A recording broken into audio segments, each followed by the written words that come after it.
Hello, all. Welcome back to the second half of the first day of two-day BFSI Finnovation Conclave organized by APAC News Network. Uh, though it's a virtual event, but I can always say there's a post-lunch session starting at 2 Indian time. And this session is all about impact of digitization in cooperative banks and credit cooperative societies. Before this, we had 2 to 3 sessions. One inaugural keynote session in which we saw the presence of Special Secretary Finance from Government of UP, Vice President of Enterprise Architect of GSTN, and also the CTO of Reserve Bank Innovation Hub, expressing their opinion on various aspects of innovation in the BFSI sector. It was followed by industry presentation by Mr. Neeraj Parekh from Devnagari. And then we had a panel discussion on banking on the future, keeping up with the financial landscape, in which we saw the presence of digital transformation leaders from various banks such as Yes Bank, Indian Bank, Central Bank of India, South Indian Bank, Karur Vysya Bank, and also from Women's Chamber of Commerce and Industries from India, along with industry leader from Fortinet. And now we've got a very important session on impact of digitization in cooperative banks and credit cooperative societies. Let me introduce to you all speakers and moderator for this session. Let me introduce to you Daya Prakash, founder of TalentOnLease, who will be playing the role of moderator. We welcome Mr. Daya Prakash. Thank you so much for joining us. Who also happens to be the former CIO of LG, if I'm not wrong. We have with us Mr. Srinivasa Rao, Muppaneni, Group CIO, Telangana State Cooperative Bank. We welcome Mr. Srinivas. We have with us Mr. Milind Varekar, Deputy CGM, Saraswat Cooperative Bank. We welcome Mr. Milind. Thank you so much for joining us today. We also we also have with us Mr. Vishal Rathod, CIO, NKGSB Bank.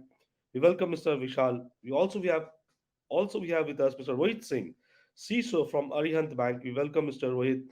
We also have with us Mr. Jatinder Mohan Singh Shah, COO, SME and Payments, Fincare Small Finance Bank, and Mr. Vinayak Chavan, Digital Banking and Innovation from GP Parsik Bank. We welcome Mr. Vinayak Chavan as well.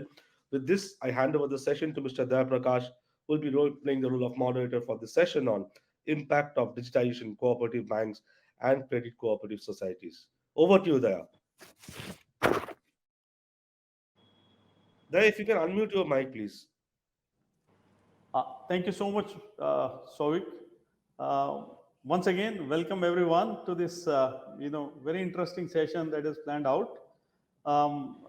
Thank you so much for taking out time. I'm really looking for a very, very interactive session out here. We'll try and make sure that we end within the time boundaries that we have been given. But it's an interesting topic. So, I would like to take maximum inputs from your side. So feel free to kind of share your inputs. So without any further ado, let me just start the discussion by asking my first question to Mr. Jatinder. Looking at the specific nature of the functioning of cooperative banks, how are digital technologies playing a role in streamlining their operations and enhancing profitability? If I may start with you, Mr. Jatinder. Okay, thank you there. Thank you for the opportunity. But I think, in today's time, digitization as a word, I think is a preamble to anything in any discussion today. Today, in fact, the Reserve Bank Innovation Hub first physical meeting is happening in Bangalore, and I've just taken an excuse from them, and I'm, speaking on this, network today.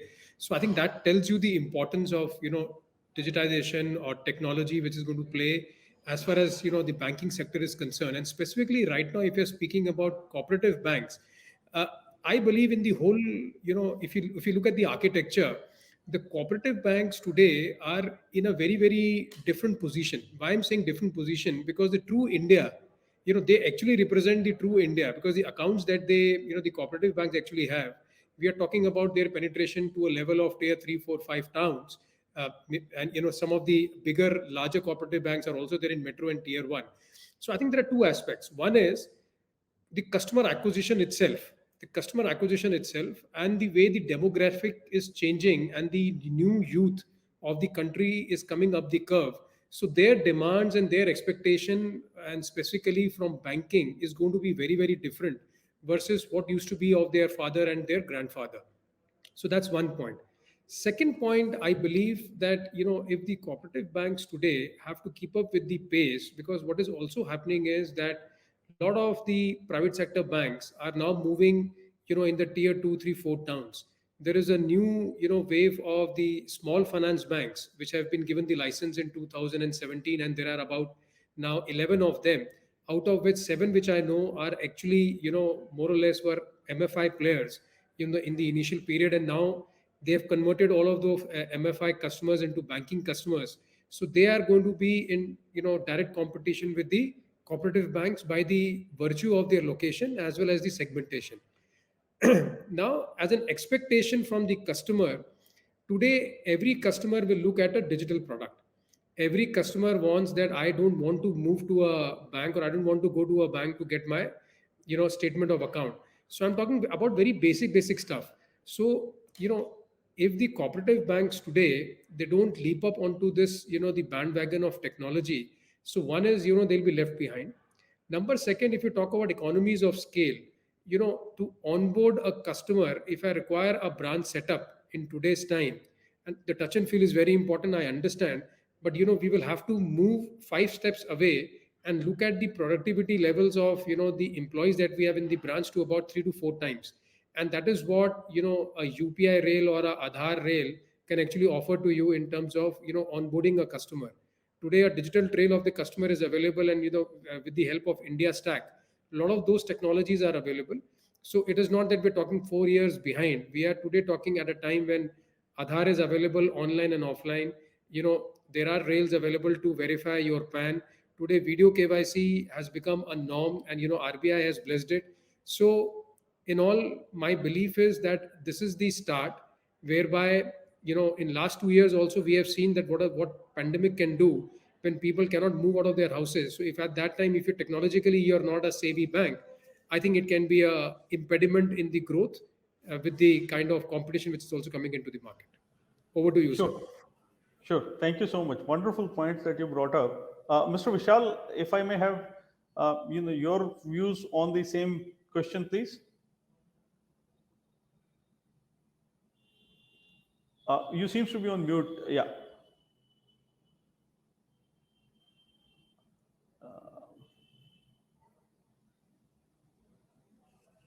Yeah, Daya, can you hear me? Yeah, now we can hear you. Okay, Daya, could you please repeat the question? Sure, definitely. So I'm saying that, looking at the specific nature of functioning of cooperative banks, how are digital technologies playing a role in streamlining their operations and enhancing profitability? Right. So first of all, thank you so much for inviting me to this panel. Some of them I already know were members here of this panel. So about cooperative sector bank, right? So in the eyes of RBI, there are these segmentation of banks. There is cooperative bank, private bank, then there are PSU banks, there are regional rural banks, there are small finance banks. But in the eyes of customers, there are just banks. I mean, customers do not know so much of nitty-gritties which are there, which bifurcate these banking functions, right? Which bank has what kind of standing in terms of RBI's regulation. So for customer, a bank is a bank, more or less. I mean, they do have fair idea of what a cooperative bank is or how different PSU banks are. But overall, when you see nowadays, customers feel that if it's a bank, it's a bank. So gone are those days when their expectations are different from PSU banks or private bank or cooperative bank. Customers' expectation today are same, whether it be a large private bank or a PSU bank or a cooperative bank. They all expect our customers that we give them the similar kind of services technologically, as well as personal services, or in-person services, as what these private and other banks are giving. So first of all is the customer expectations are same. So like our mobile app, for example, I would say the top 10 cooperative banks, if you take any of their mobile apps, you will find them more or less on the par with any of the private sector PSU bank. There might be less features maybe, but as and when they'll keep on adding those. So the channels through which we communicate to our customers, it's no longer the brick and mortar channel, right? The younger generation of customers are, their needs are changing. So they are also keen on having, similar kind of app experience that they have on the other banking sector side, right? The other banks. So this is one thing that we have understood. It's the changing trend in terms of customers' experiences and expectation from us. So to keep up with these expectations, we have to create our own IT roadmaps for all of our cooperative banks. Similarly, we have done, and typically what we have done being a little bit on the technological side. So we see these as layers. So first is your foundation layer, which is your network and your infrastructure that has to support all your digitization that you are going to do. So the first job of a CIO or a CTO or an IT head inside Cooperative Bank, which is more or less, it's more on the cost conscious banks, I would say, to agree, get their agreement on building this strong foundation so that you can build a digital platform going forward. So that is the biggest challenge because if you see these MPLS networks that people lay down, it's pretty costly. So on an average, any MTNL downtime or BSNL downtime, if you compare, it's pretty high also. So there's a new technology that we have adopted called SD-WAN technology. So after implementation, our downtimes have gone down. Plus, we have done a cost saving of close to 40% cost saving just on the network alone, which is a huge number in lakhs and crores. So that once we showed this to our management and our board, then they got some kind of a confidence and said that, okay, Vishal and guys, you guys go ahead with your plan. So this is what we have to do here, that we have to first do it and then show and tell them that, we can achieve because of technology. Technology is not just a cost center, but we can also achieve a lot of efficiencies using technology. So once we build the foundation, then we start building all the digital channels or digital portfolios for our customers. We are more customer centric. Eventually, tying up, showing an ROI for all of these technologies is little difficult in the beginning. So, for example, if we, cooperative sector banks also start something like Kotak's 811 or SBI, which are good initiative where you can open a bank account in 10 seconds or you can apply for a loan in 10 seconds and get the loan. So these things take time to show the ROI. So the challenge in the cooperative sector is you have to first convince the senior management as in why we need to implement these, get the budget allocated, and then you do a small POC or a small kind of a pilot, and then show them the results and then go ahead. So these are typical challenges that we face. But since we have done it for last 2 years now we have seen, and because of this pandemic hitting at that time, whatever investments we had done in technology are now paying us off. So, for example, if you see UPI transactions are just increasing day by day, whereas the ATM transactions are going down. So now the whole mindset of looking at an investment of starting a new branch or starting a new ATM versus vis-a-vis investing that amount in some kind of a technology initiative, maybe creating a new digital. Now it's making more sense. So yes, I think there are challenges, but now because of these solutions that are available, plus the kind of environment is there outside, and now today's news, I don't know how it is going to pan out, but stock markets have certainly not doing well. But anyways, all these things will have impact on the customer mindset, and they will probably look at more safer way of interacting with banks. As they say, banks might not be required, but banking will be required. So yes, there's certainly change in the mindset. Sure. No. Great inputs, Mr. Vishal. Great input, Mr. Milind. If I may ask you that how digital technology is playing a role in streamlining operations and enhancing profitability, as per your experience. If you can share your experience, please. Sure. Thanks, Daya, and good afternoon, everyone. So, I concur with Vishal. He has made a good statement that, for a customer, it doesn't make any difference that whether you are a cooperative bank or you are a private sector bank or a public sector bank, those lines are blurred. At the same time, being a legacy of existing for more than a century, we have certain challenges. Like, we have customer base who are banking with us for 60 years and so on. They have their accounts with us. So we have to serve them in a physical way. So, it's a phygital existence that we have. For those generations, we need to serve them physically, as well as to their new generations, we have to serve them digitally. Because the younger generation, they are always want to interact on online platforms, and so for to serve them and to have their stickiness with the bank. We need to ensure that digital channels are running and they are secured enough to transact. They are always on, because digitization has done one thing. It has given the power of transacting to the customer. Earlier, in manual era, customers were dependent on banks to do their transactions. Now, customer, whenever she wants, she can do the transaction. Even at midnight also, they can transfer money. They can create their FDs online.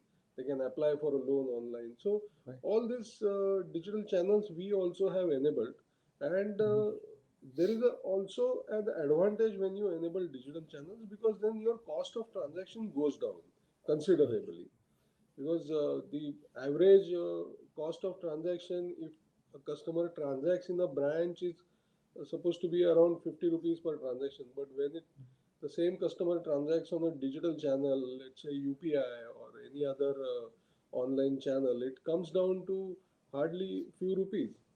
Hmm. This also helps in containing your cost of transactions, because the transactions are also increasing day by day.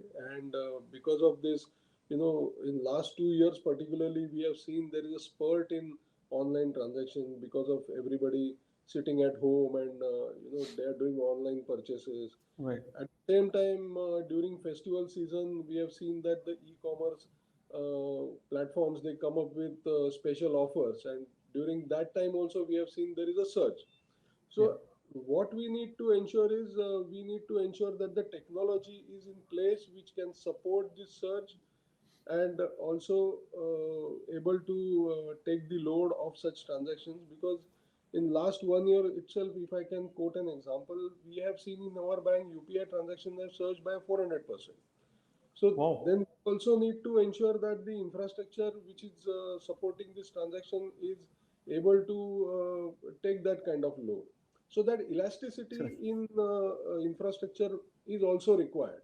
And then Sure. cloud computing helps in Yeah. such technologies, because then you are able to provide for the resources when it is required, and shut down those resources when they are not required. So we are Absolutely. seriously looking at cloud technologies. We are Mhm. also implementing some of the new technologies, such as video KYC is being implemented. So that also will help. eKYC is already there. So through Right. tab, our branch people are going to customers' place and then Yeah. onboarding them. So because nowadays customers are not willing to come to the branch even to open their account. So Right. how do you help them? So video KYC or Yeah. eKYC kind of channels helps in acquiring the customers as well. Right. So these are the initiatives, and of course transactions. Nowadays we have seen that almost over 80% transactions are through digital channels. Sure. So that also has helped in containing cost. Right. That's No, my take. great. Yeah, great perspective. I mean, right from stating that the customer expectation remains same from acquiring customer to retaining them and engaging them, and bringing the operational efficiencies, as well as adding to the profitability, if I may say so. Great examples we have heard so far. At this juncture, let me come to you, Mr. Vinayak, with a slightly different question. So we heard about operational efficiencies and profitability, but then there is a particular challenge which is being faced by the particularly NBFC banks and all that, right? So let me ask you, my question on that, which is cooperative banks are severely challenged by NPAs and other overdue loans that hamper their functioning and Right, make raising working capital more difficult for them. So, in right. such scenario, do you see a role of digital technologies that can help you overcome such situations, or you know deal with such situations, Mr. Vinayak? Yes.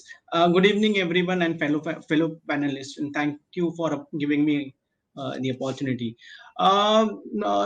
As you rightly said, not just cooperative bank, in every segment bank, uh, there are rising worry of NPAs. So definitely, technology will definitely provide. Uh, uh, to and some extent this thing. So fundamentally, lending is a risk based business. So keeping that in mind, your recovery process should be robust enough to recover the bad loans. So, but then the recovery process, your recovery strategy, it's kind of a reactive measures that you implement. Actually, if you see GB Parsik Bank itself, it has very strong recovery NPA management. But then being a reactive, you should also strike balance between proactive risk management and reactive risk management. For proactive risk management, where you can have well established risk appetite framework approved by a board of directors. Then there is you must have governance, improve risk governance process, facilitating escalation and intervention measures to prevent building up excessive risk and all that stuff. To complement this, what I believe is that while disbursing loan or while onboarding itself, you can funnel or categorize your customers, prospects. There itself, you can where technology play a major role, where digital onboarding, you can categorize, you can have questionnaires which can help you categorize customer on the basis of their repaying capacity, credit score, etc. This way, you can also leverage on tools available in the market, subscription based tools available in the market for fraud check, verification, background check, etc., which gives you direct access to bank statements, ITR forms, form 26 and AS 26, etc. So these are services available. If you see 1,500 odd primary cooperative bank, there are 4% large cooperative banks are there. So out of those 50-60 odd banks, how many of them use this technology to digitally onboard customers? I believe bearing top league table banks such as maybe Saraswat Bank or NKGSB, SVC, how many of them leverage this while onboarding customers? So there are you don't have to be innovator in this space. You just follow the leaders, what leaders are doing. Tell me one cooperative bank which disburse loan within 2 days. So as Mr. Vinod told, um, customer doesn't look at the bank as a cooperative bank or district cooperative bank or private bank. Bank is bank. Their experience, what it is matters. So definitely, technology play a bigger role here, and there is a scope for us to leverage the technology. Thank you so much. Thank you so much. So, Mr. Srinivas, let me ask the same question to you, which is cooperative banks are severely challenged by NPAs, and and other overdue loans that hamper their functioning and make raising working capital more difficult for them. In your experience, if you can share with us how digital technologies can help.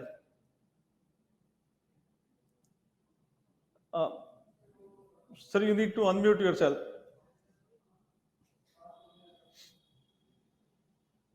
Yeah. Not able to hear you. You unmuted yourself though, but not able to hear you. I can. No, I think system is not allowing. Maybe he's not allowed that. To probably have to log off and log in again. All right. So, Mr. Srinivas, if you can just log out and log in again. In the meantime, let me quickly check with Mr. Rohit on the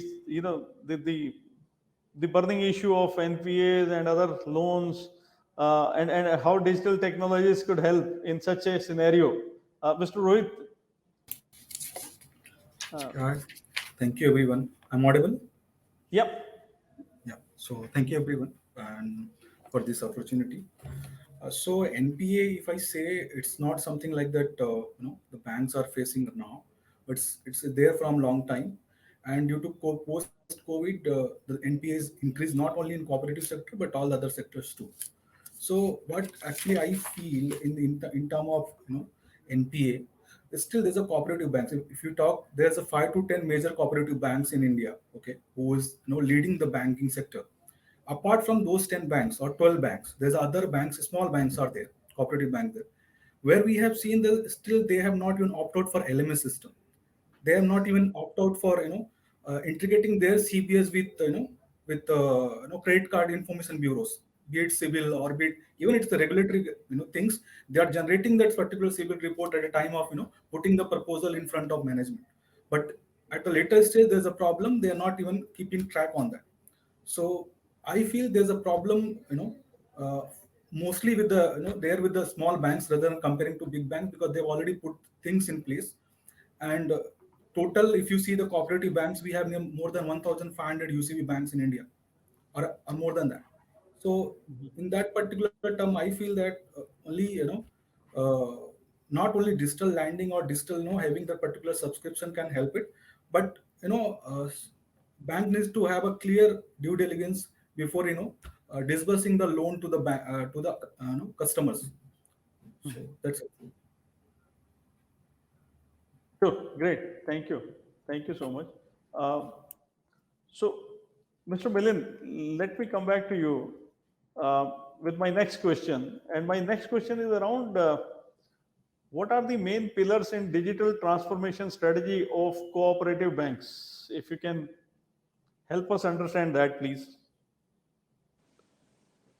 See, the digital strategy needs to be driven from top down. So there has to be a buy-in from the top itself. At the board level, there has to be buy-in that yes, we need to go on the digital journey, and there has to be a budget. So that is what the approach that we follow. We have given the visibility to the board for the roadmap that we have for the digital journey, and that has been enabled by the board. So from there onwards, when you are looking at digitization, then again, when you are setting up any digital channel, what we have to ensure is there has to be uh, as I said earlier, there has to be an elasticity in the infrastructure that we provide, so that it is able to withstand the surge in the transactions. And also you need to have a robust security framework in place, so that because along with the digital transactions, we also have seen that there is a surge in the cyber frauds. And customers, in spite of we educating them regularly about sharing their PIN number, not sharing their OTP, but still, out of ignorance, that happens. And due to that, frauds are increasing, spoofing and phishing mails also come. So you need to ensure that there is a enough robust security framework in place to ensure that your channels, your digital technology is protected properly and is available on demand to the customers always. At the same time, at back end also, we need to ensure that those digital channels, because digitization is both way. One is to internal to the bank and one is customer facing. So when we are providing customer facing digitization, we also need to ensure that within the bank also we adopt technology, we automate processes, we put robotic automation in place for the mundane processes that are being run. So that itself will also help in accelerating the digitization in the bank. That is what my take. I think you brought up a very important aspect in digital roadmap, which is about cyber security, and either subsequently in my discussion, I'll come back to that topic to cover that a little bit more in depth. But at this point of time, Mr. Srinivas has joined back. So, Mr. Srinivas, we wanted to capture your thoughts around the NPA situation. The cooperative banks, particularly trying to deal with those NPAs and defaulting loans and all that, which is actually creating problem in terms of raising further capital for the cooperative banks. How digital technologies could play a role in that? If we may capture your views on that, please. Yeah, thanks, Mr. Dak. This digitization of the cooperative banking, as mentioned by our earlier speakers, it is not different from the public sector banks or private sector banks, are all types of banks which we are competing with. So here I am coming totally from a different cooperative sector, which all the other panelists are coming from the primary urban cooperative banks, whereas I handle the complete rural cooperative banks, the state cooperative bank, district central cooperative banks, and primary agricultural cooperative societies, where our network is across the metro, urban, semi-urban, and remote rural hilly areas. So here, compare digitization and the customer centric. So you raised a valid point related to the NPA working capital and the required capital for the banks. So unless we have the complete customer data digitized on hand, it will be very difficult to identify exactly which are the advances which are becoming NPA, and what kind of measures that we need to take to bring down the overdue position and the prospective NPA position. Then we can definitely counter these with the support of the technology. We need to digitize the entire banking products, and whenever we are going to the remote rural areas, there, if customer wants to know the balance, or if customer wants to close the account, at that point of time we may not be having the books in our hands. If it is completely digitized, then we will be having gadgets in our hand or any handheld devices which can be easily handy to get the complete information of the customers. So cooperative banks have a different exposure and different setup. So these banks having dual control by the state governments and also the RBI on the other side. So it is becoming very difficult, and it is completely restricted by the cooperative acts for collecting the subscription, the shares, and everything should be only through members. So we cannot go to the public, we cannot get the capital from the public. So we are actually walking on a thin line. So where we have to manage the CRAR, again working capital funds, recoveries, and also regulatory norms. All the regulatory norms related to the CR, SLR, and other things are totally at par with the commercial banks.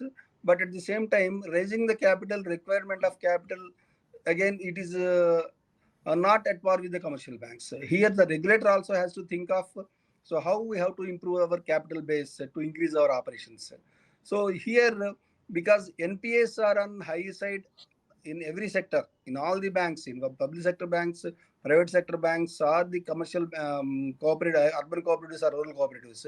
Specifically, rural cooperatives banks, what we have seen is because of this debt relief, debt waiver by the government, continuous governments, people are having a view that we need not repay the loans so that these can be waived off at a later point. So that is giving a lot of rise in the NPA figures, particularly the farmers and also the downtrodden people. The loans are given by the government. So these are the two areas where we need to have the complete data digitized, and also it will help us in getting the proper recoveries, and also to update the CRR and working capital requirements on time. So this is from my take. I think great thoughts, especially the kind of complexity that you mentioned about dealing with the customers which are there in the deep rural areas or the hilly areas, and you have to reach out to them. I think digitization becomes all the more important. Yeah. For you as a bank to kind of connect to your customer base. So, very important for you to kind of have the digitization and have the connect and real time information as much as possible, access to that helps you getting into this situation. So Mr. Jatinder, we were talking about roadmap strategy, and I would like to take your minute on the question that what are the main pillars in the digital transformation strategy of cooperative banks. If you can help us share your views on that to take this discussion forward. Sure. No, I think 2-3 points which I've come across, and everybody's saying, is that you'll have to be ready for the future. Today, a customer doesn't differentiate between any bank. For him, it's a bank. It is governed by RBI. So as simple as that. Whether you are a cooperative bank or a RRB, or you are a private limited, a private bank, it doesn't make a difference. So now there are 2-3 questions. Question number one is in-house to the bank, and question number two is out-house to the bank. The in-house to the bank is something like I think which probably Rohit mentioned, that today the majority of cooperative banks, which I would say, if I categorize them as B, if not A being the top 10, they don't even have a proper lending management system. Now, if you don't even have a proper lending management system, which means that I will not be able to comply to the fact that ki jo shuru ka process hai, the initial 1, 2, 3 steps, is also not digitized. So first, I think what we need to do is automate the complete processes which are in-house, and then we need to think about digitizing them, because ultimately, in the longer run, all these steps that you're going to take in today is going to be adding to your profitability. I'll give you a very simple example. Now, today, if I have to do an electronic KYC, in the RBI Innovation Hub right now we are talking, the cost of that, which used to be 20 rupees, has gone down to 3 rupees. So sitting in your office, if you can verify a customer electronically for 3 rupees, I think it's an amazing saving, and it's an amazing facility that you're providing to the to the customer. At the same time, from your own internal perspective, you're getting in a verified customer inside. We all generally in lending, we all do RCU, FCU of typical files, looking at whether this document is genuine or not. Now, in today's time, all of those through third-party API integrations are available in the market, whereby not only your bank statement, to your utility bills, to your driving license, to your passport, you name a document, all those documents can be electronically verified, and the cost ranges between 10 rupees to about 100 rupees, which is very, very less versus paying a 200 or a 300 rupees or 1,000 rupees to any third-party vendor to do that activity for yourself. Third, once we have done this, then probably a mobile app. I think mobile app in today's time is something which is a basic necessity. If you want to get in the younger generation, get onto your banking bandwagon. If that's not your segment, then you don't need a mobile app. But if that is the segment going forward, then that is a basic necessity. And it is not necessary that you rope in all the the hoopallas of the mobile banking on day one. First, get the basic mobile application out, which in which you can go to your savings account and you can see your balances. Next step is to if I have a debit card, for example, can I actually link the debit card electronically with that? You actually don't need to give a physical debit card in today's time. So these are all thoughts which as I think Milind said, that it has to flow from top to bottom. So the top management one has to be very, very clear in their philosophy and in their thought process, that this is the way next 1 or 2 years the bank has to grow. And he also made a very important point about allocation of funds. Allocation of funds has to be done for this segment, and I believe there is a 2-3 member team which should be created. Now, if you have a CIO placed in the cooperative bank, which is possible in the bigger one, in the smaller one, typically there is no CIO, and you generally handle operations, technology, maybe 1 or 2 more function within one person, but he's not a technology oriented person. He doesn't understand API. How do you open your system to third party apps to get verified? So I think that's 2 or 3 member team, operation, collections, maybe lending guy coming in together, and they're putting a stack together. This is what we need. Step 1, step 2, step 3. So it is a journey. It doesn't happen and it is also not necessary that you come out with a mobile app and you have all digital processes and then you say, "Arey, customer to aani rahe." No new customers are getting added up. So that is a separate scheme of how will you now attract customers by saying that, okay, I'm digital. And last point from my side, in the fashion of being digital, which is the the digital or automation is the key word. One more very important thing is about cyber security. Is about how you will protect the customer, the data which is coming in. There should not be an intrusion or a or a Trojan kind of a attack or a worm which actually enters into your system. And we have seen so many instances. And Rohit is there. He's from the CISO fraternity, so he can give you a 1-hour lecture of what all can actually happen into the bank system. But that is something which is very, very crucial and very, very important. Because today what happens is when you go in for open source technologies, now you want to develop something on Android, and if you're Mr. developing Jatinder, something, allow me to come back to you on this aspect, because the cyber security yeah, aspect is very, very critical and important, and I want to capture it in bit more details, right? So, but I just want to come there. Before I do that, I want to spend a little bit time on, there are one or two other issues that I have in my mind. So I'm extremely sorry, but I'll come back to you on that, and I want to capture your thoughts around that cyber security threats and other things also. But I think I would like to come to Mr. Milind at this stage, and my question to you, Mr. Milind, is that how are issues like dual regulation of cooperative banks poses a threat to their digital adoption? Mostly now for the banks, primary regulator, of course, is RBI, and we are governed by RBI. We are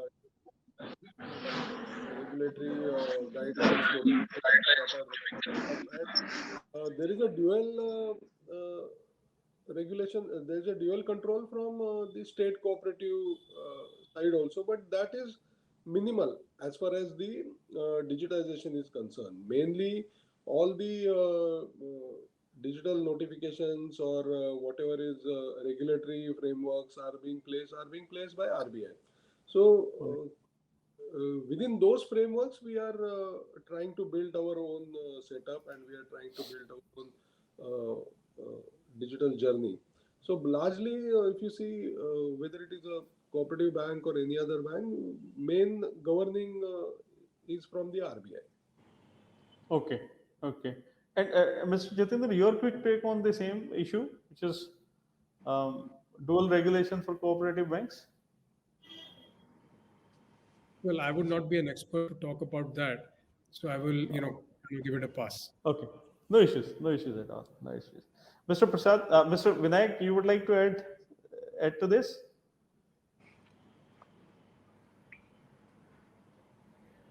I'll pass it on. Okay, Not no problem. Mr. Srinivas, Yeah. your take on this issue. This dual regulation, actually, I mentioned in my earlier points Yes. also. Because of the dual regulation, the cooperatives are unable to move forward and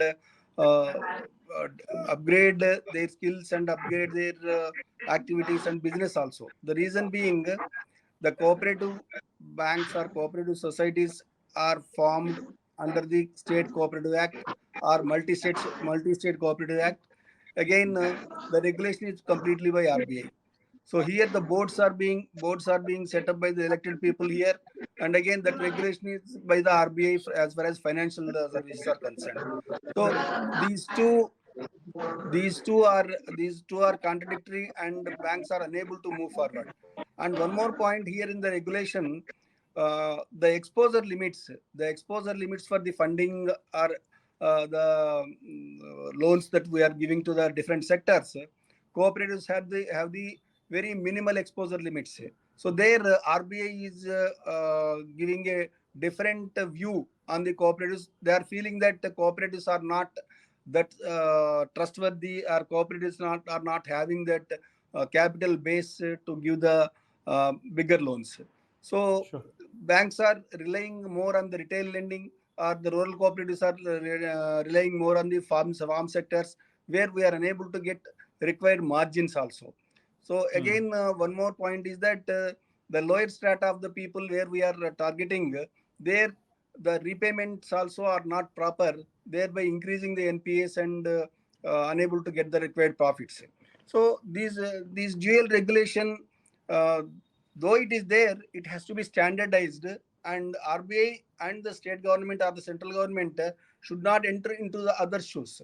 So here the appointment of CEO is being done by the board as per the state regulations, and again now as per the recent guidelines, RBI has to approve that, and Sure. they are putting lots of restrictions on this. So as mentioned by one of the speakers in the earlier speeches, what they told is we are totally dependent on the members. So every transaction has to be done only to the member. So all the advances have to be given to the members only. So there is a restriction on the financing of to the people, and also there is a restriction on the capital intake of the capitals, not allowing us to, if the cooperatives have to move on to the primary market for the capital infusion and other things, again RBI is telling that you convert yourself into SFBs. So that is a kind of attitude or the view that taken by RBI and regulators. So because of this, cooperative banks are unable to improve or increase their businesses and compete with the people. Right. Great point. So Daya, I'll just intervene for a minute or so. Sure. Actually, Mr. Milind Varekar has to leave for an urgent meeting. We have a small token of recognition for all our speakers for this panel. We are handing over the BFSI Leadership Award certificate to all of them. So I'll quickly take a minute or so, and then you can proceed with the session. Kindly finish it by 3:05, not more than that. So can we have the award certificates on screen, please? The first award certificate goes to Mr. Daya Prakash himself, who is the moderator of this session, founder of TalentOnLease for its pioneering role in innovation and technology leadership in BFSI. We congratulate you, Mr. Daya Prakash. Thank you so much for joining us today. It's an honor to recognize your efforts. The next award goes to Mr. Srinivasa Rao Muppaneni, Group CIO, Telangana State Cooperative Bank, for his pioneering role in innovation and technology leadership in BFSI. We congratulate Mr. Srinivasa for your efforts in the cooperative sector. The next award goes to Mr. Milind Varekar, Deputy CGM, Saraswat Cooperative Bank, for his pioneering role in innovation and technology leadership in BFSI. We congratulate Mr. Milind. Thank you so much for joining us today. It's an honor to recognize your efforts in the cooperative digital transformation sector. The next award goes to Mr. Vishal Rathod, CIO, NKGSB Bank, for his pioneering role in innovation and technology leadership in BFSI. Thank you so much, Mr. Vishal, for joining us today. It's an honor to recognize your efforts. The next award goes to Mr. Rohit Singh, CISO, Chief Information Security Officer of Arihant Bank, for his pioneering role in innovation and technology leadership in BFSI. And the next award goes to Mr. Jatinder Mohan Singh Shah, COO, SME and Payment Section, Fincare Small Finance Bank. We congratulate Mr. Jatinder for winning the award for your pioneering role in innovation and technology leadership in BFSI sector. And also to Mr. Vinayak Chavan, Digital Banking and Innovation, GP Parsik Bank, for his pioneering role in innovation and technology leadership in BFSI sector. Again, it's our honor to recognize your efforts, sir. With this, we again hand over the session to Mr. Daya Prakash. Daya Prakash, maybe in 5-10 minutes, if you can. Yeah. We are left with two issues, Souvik. One is around cyber security, much talked about. I know that Mr. Milind has to leave. So 10 minutes. Yeah. You have 10 minutes and 5 to 6 speakers with you. Yeah. So we will take another maybe 5-6 minutes. Thank you so much, Souvik. Thank you so much.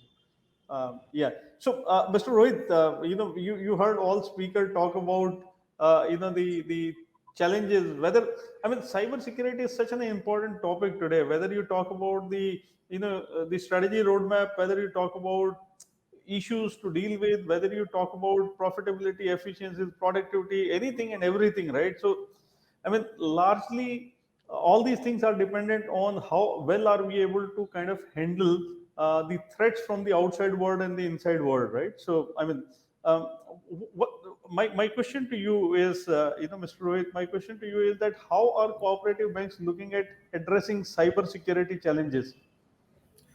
Okay, so thank you for this, question.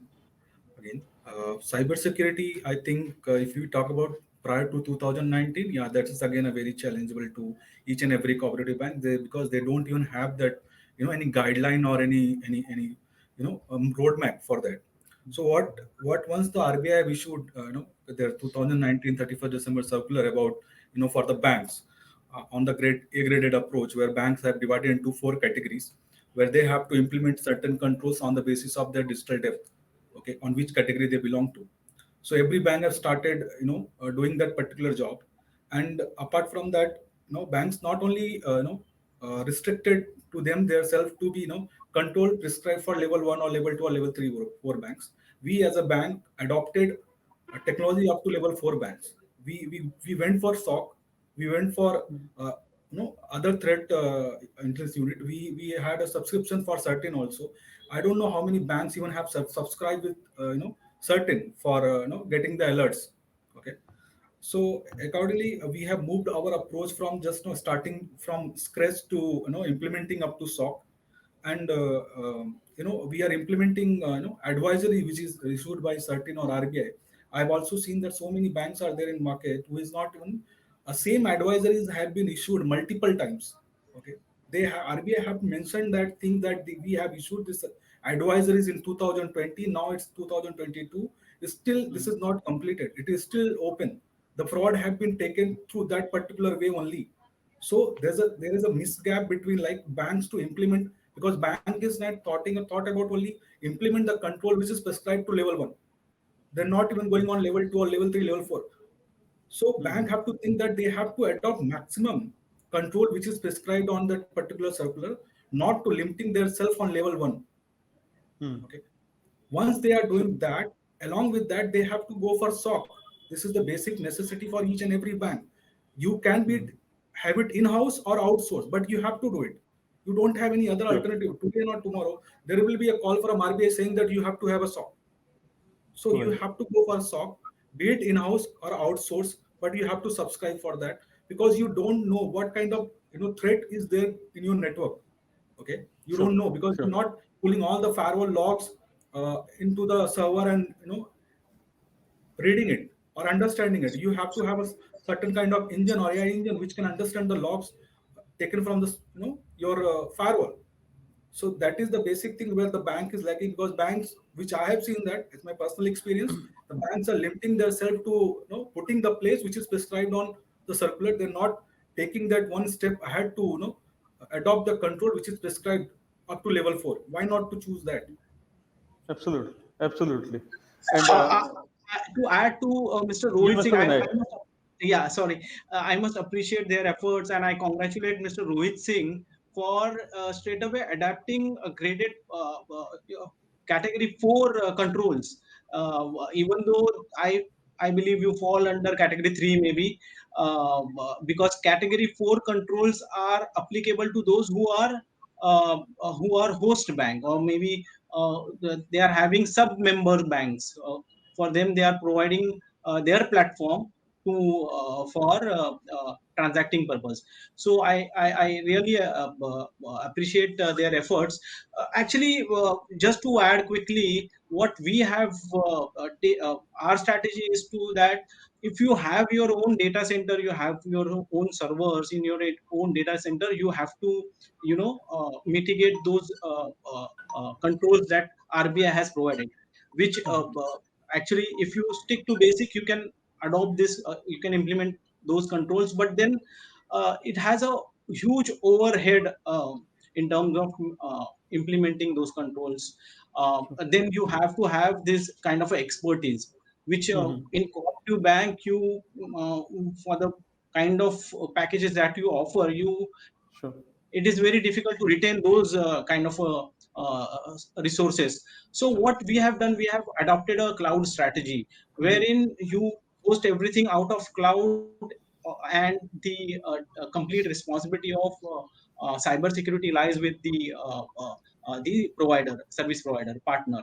So this way you can have scalability in terms of compute power, and also have expert support system in terms of cybersecurity. Sure. Yeah. No, thank you so much. Thank you so much. Mr. Vishal, any quick take from you on this challenge, which is cybersecurity? Very quick take from you, sir. Yeah, thanks. There, actually, I have a hard stop at 4. But to quickly summarize, I think Rohit and Vinayak both have covered.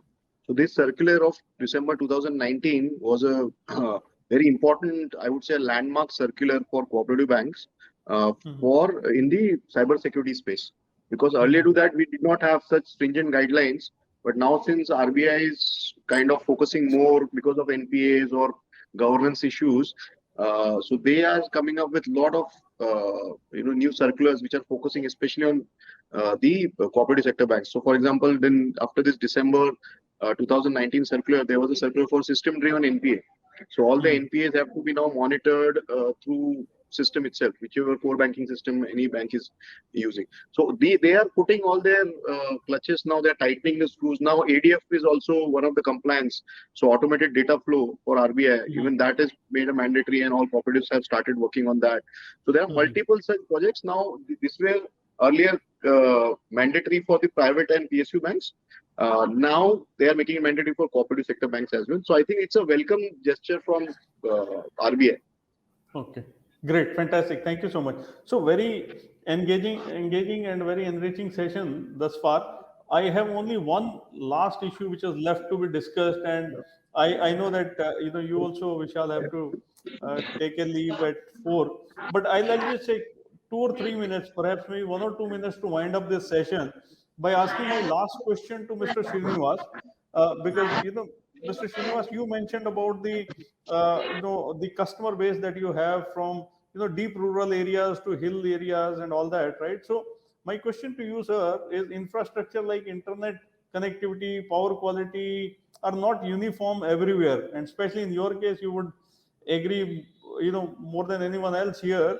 So how do you Yeah. take care of such issues? Like, that will be perhaps a good learning for all of us here, because you have dealt with those issues, right? So, Yes. Yes. In fact, I want to. I don't want to take much of time, but this is a very interesting area that we have done for the last 4 or 5 years.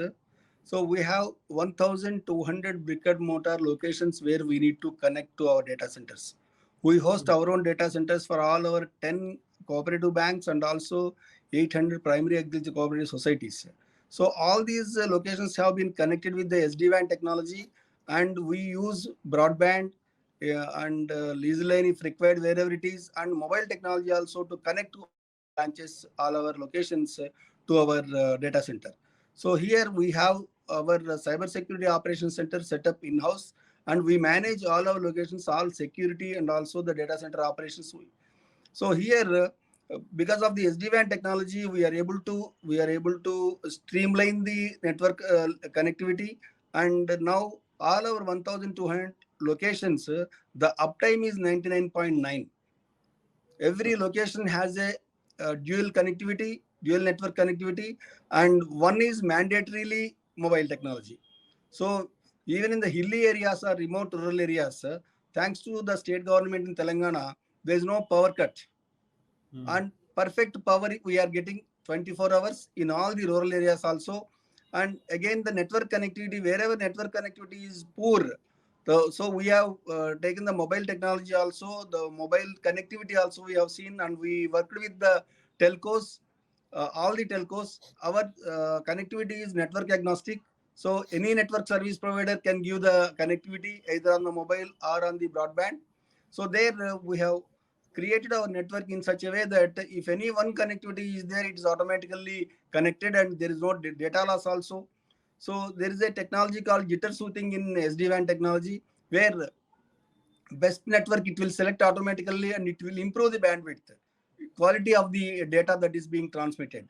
So this is how we are able to handle this, and we are able to complete that digitization of all the even the societies which are there in the remote rural areas, and everything is working online, and all we have provided all the digital channels starting from the internet banking, mobile banking, IMPS, UPI to all our customers across the state. This is how Great. our journey is there. Yeah, thank you so much, Mr. Srinivas, for sharing this interesting journey and the spread that you have in the deep rural areas and all that. It has been a wonderful session today. Thank you, each one of you, for your very active participation, lots of learning, and lot of things to kind of take back home. Um, Once again, thank you so much for your active participation and making this session very, very interesting and engaging. Um, you know, Thank you so much. Over to you, Sovik. Thank you so much. Thank you so much, Daya, for making my life easy by completing it in an hour or so. And thank you so much, all our speakers, Mr. Srinivas Muppaneni, Jatinder, Mohan, Singh, Shah, Vinayak, Chavan, Rohit, Singh, Milind, Varekar, and also the Vishal Rathod for joining us today for this insightful panel. And all. impact of digitization in cooperative banks and credit cooperative societies. Thank you so much. Take care. Goodbye. Do join us for the next session, which will start at 3:30 today. Industry presentation by Digital Workplace, Stepping into the Future by Mr. Punit Dhar of Creston, India. And it will be followed by a panel discussion on insurance sector and also a panel on cryptocurrency and blockchain impact for BFSI. Thank you so much.